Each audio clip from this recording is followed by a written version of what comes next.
I'm Brittany Lewis with Forbes Breaking News. At a press briefing on Monday, Florida Governor Ron DeSantis touted his state's economic record. Citing job growth, a high labor participation rate, and a record budget surplus, DeSantis claimed his record was superior to that of the country as a whole. He also assailed Washington policy for causing inflation and high rent.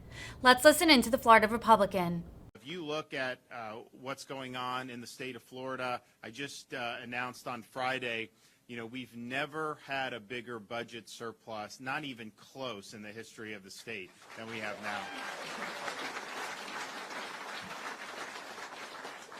And we see kind of like every month, like they say how much revenue is going to come in, and it's been more and more consistently. I think last month it was like $800 million over the estimate of coming in. And so we imagine May, I think we're on track to do well in May and June as well. And that's kind of a testament that the state has been open. We've got a good environment.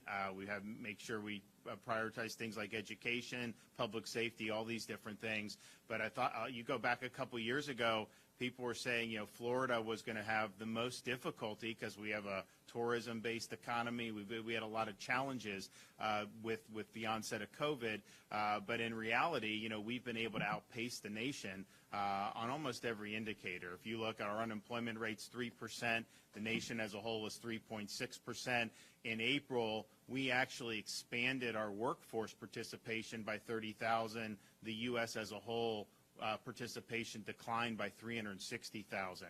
If you look at what we've been able to do in terms of adding another 55,000 private sector jobs in April, when the rest of the country didn't add at that rate, our GDP has grown faster than the nation as a whole. So we've been able to lead, and I think that's allowed us to have a very good fiscal situation. Now, most of what we're dealing with is a lot of what Washington has done in terms of what they're doing with the economy.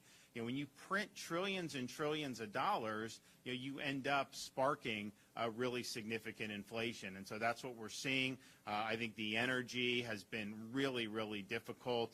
First of all, there's going to be a lot of problems with diesel and a lot of other things coming down the pike. I mean, we're not even close, I think, to the peak of the problems. But you think about just over the last 2 weeks, how much has gas gone up? It's gone up a lot. I mean, we were probably in April, I think we were probably, you could get it for probably like $4.15. Now it's I see between $4.50 and $5, everywhere I go. And Florida's usually average or even less than the nation. There's other places that are paying $5.50 and $6 and even more per gallon. And so that has a huge impact on individuals that have to commute in terms of their family budgets. It also affects the economy overall because energy permeates almost everything we deal with, and so that is causing more upward pressure in terms of the inflation. You also look, when Biden came in, you've seen spiking in a lot of things, including rent. It's much more expensive, and that's nationwide.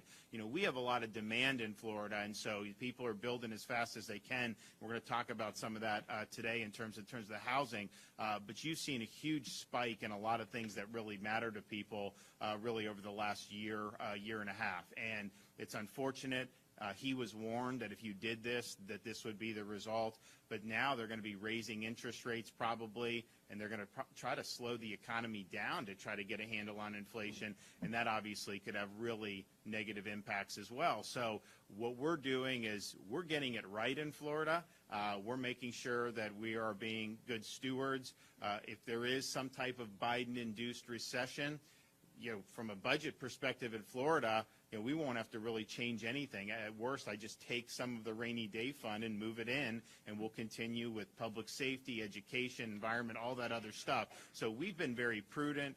We've planned properly, and I think it's that. Now, particularly here like Cape Coral, other parts of Southwest Florida, I mean, like the whole country wants to be here. And